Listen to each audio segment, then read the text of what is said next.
او د دې برکات موږ وایو که نه جي مسواک څه شی دی مړه هسې ډانډې غوندې دی نو او په خوله کې ومه زما پیغمبر چې وفات کېده زنکدن و دغه شی وی عایشه رضی الله تعالی عنها فرمای نبی علیه السلام مبارک زما په جولی کې پروت و ساتې وته او د زنکدن د مرګ دومره سخته وه زما په پیغمبر باندې چې اوبه به یې راغستې و په مخ باندې به یې اچولې ما وی قسم دې په پیغمبر هم دومره سخته ده چې د عام انسان نه به سا څنګه وځي الله دې زموږ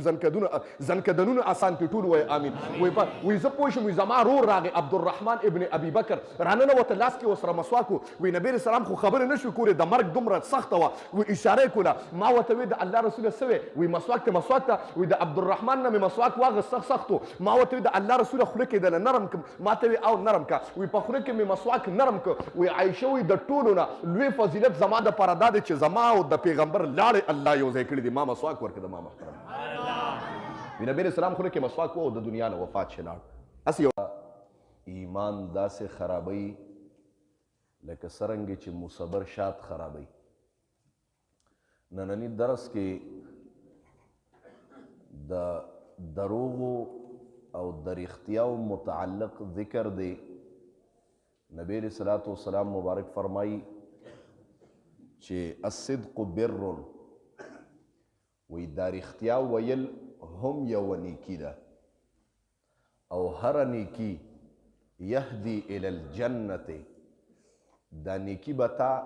جنت طرف ته دننه کوي معنی د جنت لار به درته ښیي او نبی علیه السلام وفرمیل چې وان الکذب فجور او هر دروغ دا ګناه ده او هر ګناه به تا ته د جهنم لار ښیي د کندې او د تیرو لار به تا ته ښکاره کوي بیا دروغ درې ځایونو کې جایز دي دروغ ښه شی نه دی بعد شي ښه شي ني خو لیکن چې چاته پې فایده رسیږي نو الله وی بیا خیر دی الان کې بیا هم ښه شی نه دی لکه مثال په طور طلاق واخله نبی علیه السلام مبارک فرمای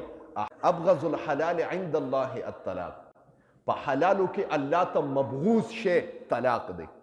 الان کې د ښځې او خاوند په مابین کې روغه نه جوړیږي نو شریعت تا ته ویلی دی چې دا ښځه ازاده که طلاق وله ورکه تاله طلاق ورکول بیا حلال دی او الله وی نبی علیه السلام مبارک فرمایي دا حلال دا طلاق چې دغه ټایم کې حلال دی الله ته بیا هم ناخوښه دی په حلالو کې ناخوښه شي تا ته یو انسان ووایي هغه څه شی دی چې حلال دی او بیا هم د الله ناخوښ دی هغه دا طلاق دی نو دغه رنګې دا دروغ الن کې چې یو دریو ځایونو کې جایز دی لیکن الله ته بیا بدي شي اوس کومو دریو ځایونو کې دروغ جایز دي دې ته هم توجه کوئ د دې نه ما سوا چې څومره دروغ دی وي ستا به پرې مواخذه کیږي او د قیامت دروازې به رانیولې کیږي په هغې کې لومبی دروغ د مسلمانانو په مابین کې صلح کول په دې کې دروغ ویل جایز دي یو دوه کسانو خپلو کې نه لګي ورته هسې ووایه یاره جي پلان کې خو دی ډېر ستا ما ته ډېر تعریف وکړه یاره ما ته ډېر تعریف وکړه الان کې چې د چا یو بل سره نه لګي نو په جنګ کې او په بغض کې څوک پتاسي او ګوړې نه ویشي یو بل پسې رد بدې وي الا ماشاءالله چې په مسلمانانو کې یو بل سره به نه لګي یو بل پسې به بد نه وي داسې ما چاته نه لیدلی اوسه پورې زما د سترګو یو بل سره نه لګي شا په شا یو بل پسې خبرې کوي یو بل پسې ملنډې کوي استهزاګانې کوي یو بل پسې چې دې څنګه راغورځومه قسم دی او دا شی نبی علیه السلام مبارک فرمایي دا ته د پسې ملنډې نه کوې دا ته د خپل مسلمان ورور غوښې خورې او د هغه مسلمان چې تا ته په تخته باندې پروتي نو یو چې د دوه مسلمانانو صلح کیږي خپلو په مابین کې دغه ټایم کې دروغ ویل جایز دي ویلی شي او دویم نمبر ښځې ته دروغ ویلی شي په هغه ځای کې کوم ځای کې چې ښځه تا نه ناجایزه مطالبه کوي او پوره کولی نه شي ته پوه شو چې زما کور روانېږي نو خیر دی دروغ ورته ووایه دویم ځای چې دروغ جایز دي او دریم ځای د جهاد په میدان کې چې مجاهدین دروغ وایي د کافر نه د ځان د بچکولو دپاره نو دا جایز دي د دا دریو نه ما سوا دروغ ویل مطلقا حرام دی او ګناه ده زما محترم درې ځایونو کې دروغ ویل جایز دي کومو ځایونو کې یاد شو که نه ړومبې د دوه مسلمانانو په مابین کې چې صلح وي پوه نه شوې دویم نمبر خپلې ښځې ته د دریم نمبر د جهاد په میدان کې دروغ ویل دا ورنه د دې نه ما سوا وی نبی علیه الصلاة والسلام مبارک په لار باندې تېرېده یو زنانه راوتې وه نو ماشوم ته وایي زویه نه راته ډېره چې بچیه راسه ممونه دله در کوم راسه پیسې والا ممونه در کومه نو چې هغه زوی راغی راټینګ یې کړ بس کور ته دننه کړ نبی علیه السلام مبارک ورته ودرېږه هغه ښځه یې ودروله تپوس یې ترې کوي زدله خواږه ورکړې نه د الله رسوله په دوکه مې راوست ښه دروغ وایه بچي ته د ابتدا نه دروغ ښه که اوس نه تا دروغ وي دی به وایي راشه ما ته مور به م دوکې راکولې یادول به یې راته خواږه چې به دننه لاړم په دوکه به دن د ستا دا غېږه د ماشوم دپاره ګورې مدرسه ده او ته ماشوم ته دروغ ښې زما محترمو نبی علیه السلام مبارک ورته ډېر غوسه شو وایي چې څه دې ورته یاد کړي دي اوس وله ورکه ورنه الله به دې په دې کې هم نیسي زما محترمو چې ماشومانو باندې او عبدالقادر جیلاني رحمت الله علیه فرمایي وایي زه ماشوم وم وایي غویان مې قلبه مې وتړله په دغه کې روان شوم جي په غویانو مې قلبه دا مشران به قلبه پېژني مونږ خو پېژنئ که نه پخوا پټي په غویانو کول اوس خو سره ټیکټرې دي جي اوس اټومیټک ټیکټر رالی او کس په پکې نه جي او ځمکه به اړئ قیامت علامات شو دا هم د قیامت علامات دي وایي قلبه وتړله وایي هغه غویانو ماته ووایي عبدالقادر ځان له دې کار کتلی زه علم شروع که وایي زه ماشوم هم ویرېدم ما وایي غویانو را سره خبرې شروع کړي وایي چې بیا مې غویان که چې کول ما وایي بس غیبي اواز به وینو وایي چې بیا مې غویان که چې کول غویانو را پسې مخ راواړو عبدالقادر ځان له دې کار کتلی دی زه دین سره وابسته شه الله سره ځان وابسته که تا سره دا کار نه ښایي باز غویان مې قلبه پرېښوده کور ته مې رامنډې والې بیبي مور ته مې بیبي ما سره خو غویانو خبرې وکړې ما ته وایي چې پرېږده کار روزګار ځه د الله سره وابسته شوه هغه پخوانی میندې ورته پته ولګېده چې زما بچی الله واله دی او الله به د ده نه لوی دغه جوړ کړي په لوی ولی اللهو کې چې د ټولو نه لومبې نوم راځي هغه عبدالقادر جیلاني رحمت الله علیه دی وایي ماشوم هم خپله واقعه ته وکړم که بند دی کمپني مې اوږده ده لږه نو خیر تاسو اورېدلې هم ده ښه جي ښه ماشاءالله داسې جذبه پکار داسې ټول نه وایم نو زه هم ګنې تاسو تنګ شوې وایي عبدالقادر وایي مور راله دا ګریوان دا پټۍ چې وه دی راله وسیرله او اشرفې پکې کېښودې دینارونه اشرفې پکې کېښودې او ما ته وایي عبدالقادر ځه عبدالقادر علم له ځه خو بچیه زه د ما د مرګ او د ژوند پته نه لګي اله به واپسي کې چې کله تا ته دستار فضیلت د نبی اسلام مبارک دا تاج په سر شي نو دی کور ته به راځي بس ورنه ما دغه کړی دی داسې عجیبه میندې دي نن خو مو ته بچې د ګریجویشن د تعلیم دپاره لیږلې اړه مې ته صبر کړې لیکن ډېر ګران کار دی چې یو انسان او یو مور پلار وي بچیه الله ته مې ورکړې گویه د پیغمبر په جولې کې مې واچولې او بچیه اله به دې غواړم چې تر کومې پورې تا ته د پیغمبر دستار دا تاج د نبی اسلام نی په سر او د دې مزه هغه چاته ښکاره کېږي چې چا په سر کړي قسم دی د دې ډېر برکات دي او بله زموږ والد صاحب خبره کوله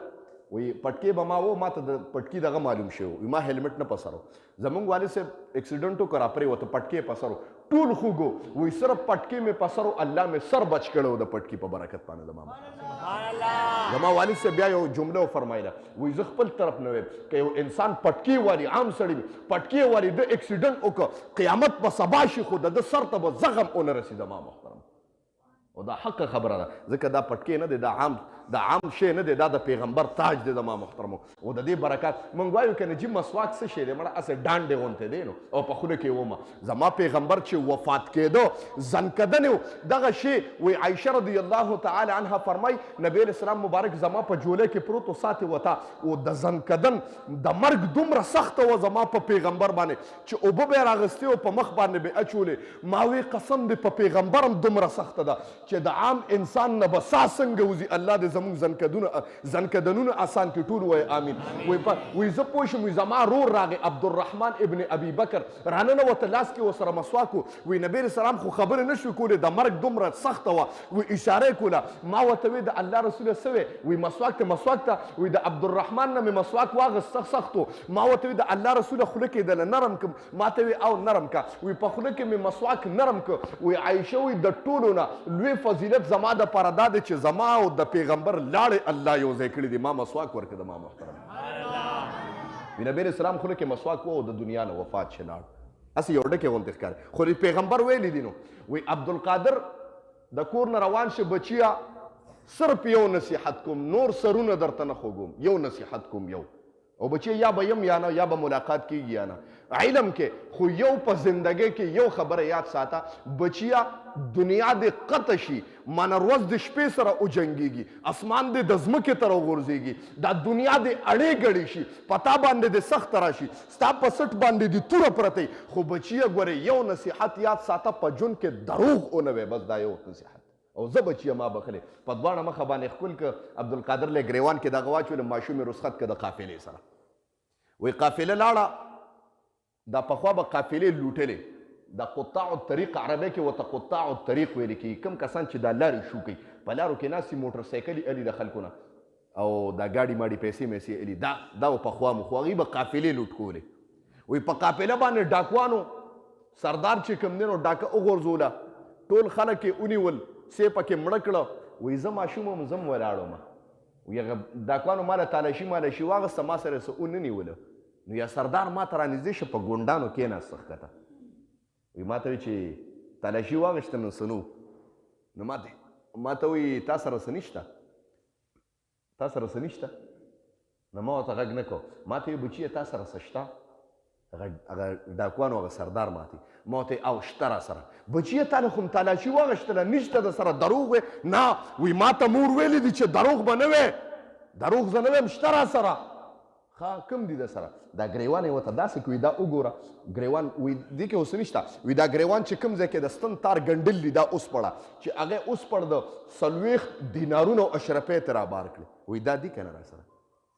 هغه سردار ورته وی بچیه دا خو موږ معلومې نه کړې دا اشرفۍ، نو تا راته ولې ښولې؟ هغه ته دا اشرفۍ خو به بیا راشي، لیکن زما د ژبې نه چې کوم دروغ وځي او په هغې ماته کوم عذاب میلاویږي، هغې سره به بیا څه کوم، اشرفۍ دوباره بیا راتلی شي. وی هغه سردار اشرفۍ لاس کې نیولې، ویې جړل زما محترمو ماته، ویې جړل په زنګونانو ناستو. الله دا پوچې ماشوم دی، الله وړوکی ماشوم دی چې مکلف هم نه دی، او دروغ نه وی چې دا ماشوم دی د الله د ذات نه دومره یریږي. الله داسې مالونه خو ما د مسلمانانو بلا والی دي، ماشوم دی اشرفۍ هم ورکړې، هغه ټول ډاکوان یې راوغسته. عبدالقادر جیلاني وایي ماشوم هم زما لاس کې هغه سردار د ډاکوانو لاس کېښود، توبې ویسته، وایي د هغې ډاکونه الله ولی الله جوړ که زما محترم.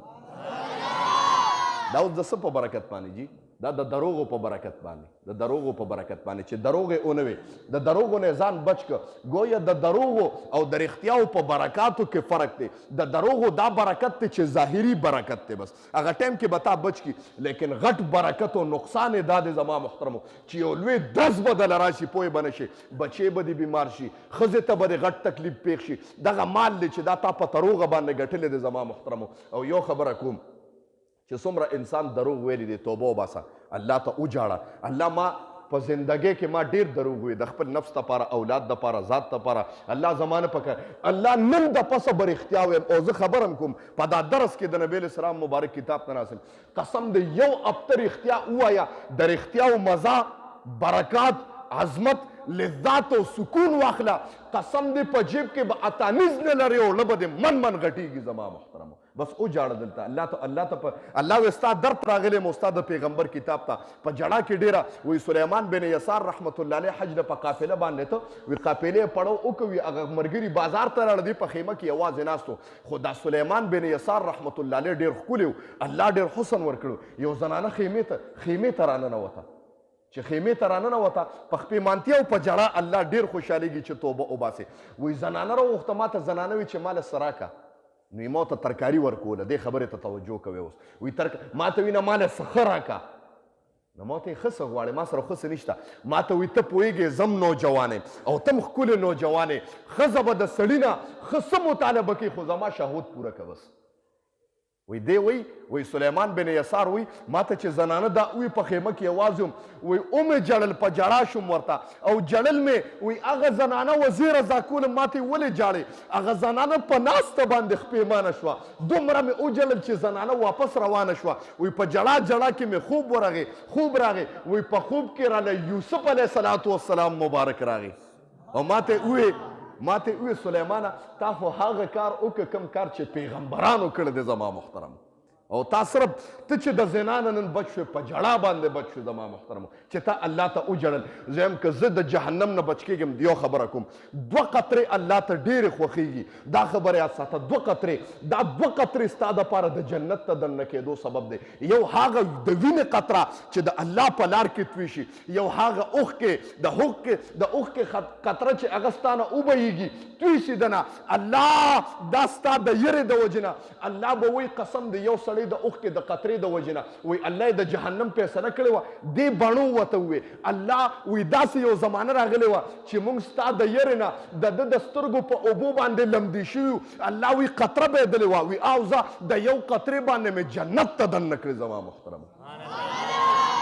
نو موږ که بچ کېږو په جړا باندې موږ ډېر عاجزان یو الله موږ ډېر کمزور یو الله ډېر ګناهونه م کړي دي ډېر دروغ وایو ډېر ډوکبوک کوو الله ډېر مسلمانانو پسې خاندم ډېر مسلمانانو پسې خبرې کوم ډېر مسلمانان مې دوکه کړه الله ډېر مې ځان دوکه کړه اوس الله ستا در کې ناست یم او دا لاسونه چې ما ټول عمر په ګناه باندې پلیت کړي دي په ګناه باندې مې ککړ کړي دي الله دا لاسونه مې تا ته اوچت کړي دي او دا سترګې چې ټول عمر په ګناه باندې پلیتې دي الله دا خوله چې په ګناه باندې پلیته ده په دې باندې الله تا نه غواړم او زما ګناهونه معاف کړه قسم دی چې دا جړه او دا لاسونه ستا الله ته دومره خوښېږي الله وایي قسم دی ستا څه کې چې یو کس مغفرت وکړم او د هغه احترام وکړې د ټول کلي مغفرت پې کوم زما محترم الله دې موږ داسې جوړ کړي الله دې موږ د دروغو نه وساتي ټول وایي آمین حدیث ته وکړې ان الصدقه بېشکه رښتیا چې دي بر نیکي ده و ان البر او بېشکه نیکي چې ده یهدی الی الجنت تا ته لار ښیي د جنت و ان الکذب او بېشکه دروغ چې دي فجور ګناه ده و ان الفجور او بېشکه ګناهونه چې دي یهدی الی النار تا ته لار ښیي د جهنم واخر دعوانا الحمد لله رب العالمين الله مونږ چې کوم درس ولستو خدای خپل دربار الهي کې قبول او منظور کړي د دې درس په برکت باندې حاضر مجمع ته خدای په نظر د رحمت شفقت الفت او محبت باندې خدای وګوري الله دا ستا رضا له راغلي دي ستا در ته راغلي دي خدای ستا چوکاټ ته راغلي دي زړه کې هر قسم مشکلات دي دردونه دي مصیبتونه الله په خپل د قدرت ختم کړي د دې حاضر مجمع په زړه کې څه قسم شری مقاصد دي الله د خپل در نه پوره کړي حاضر مجمع کې الله ماشومان دي په وړو وړو خلو باندې الله ستا نوم علي تا یادي ستا پیغمبر یادي الله دا ته ډېر محبوب دي د دې په برکت باندې دا ماشومان خدای با عمل عالمان حافظان قاریان مفتیان ته خدای جوړ کړي په دا کلي کې خدای چې خصوصا کوم نوجوانان دي بیا خاص کر چې درس لره دي الله دا ستا رضا لره راغلي الله ستا کتاب لره راځي ستا د پیغمبر په خاطر او ستا د پیغمبر محبت لره راځي الله دا نوجوانان د خپل ځان او د دین سره خدای وابسته کا کوم چې خدای د دا کلي سپینګیري دي الله په عمر کې خدای برکت واچوه خصوصا د سپینګیرو برکات په دا کلي باندې خدای قایم او دایم خدای وساته د دې کتاب په برکت باندې د چا کاروبارونو کې نقصان خدای کاروبارونو کې برکت واچي د چا خپل کاروبارونه نه الله خپل کاروبارونه ورته ورکړي د چا خدای رزق کمزور دی الله د رزق تنظیم خدای د اسمان نه وکړي د چا خپل کورونه نشته خدای خپل کورونه ورته ورکړي الله د چا اولاد نشته خدای اولاد ورته ورکړي د چا بیبیان نشته خدای نیکمله صالحه طیب طاهر بیبیان ورته خدای ورکړي الله د کتاب په برکت باندې خدای د حاضر مجمع کې چا باندې قرضونی الله د قرض د عذاب نه خدای اوساتي قرضونه په خپل دست قدرت باندې خدای ختم کړي د دې کتاب په برکت باندې حاضر مجمع د هر قسم آفات او بلیات او اتفاقی حوادث او تاڼو کچرو هسپتالونو خدای اوساتي او په وخت ځن کې درم دا کوي په جبر اول ټول شوق سره وای چې لا اله الا الله محمد رسول الله یا حبیب سلام علیکا سلام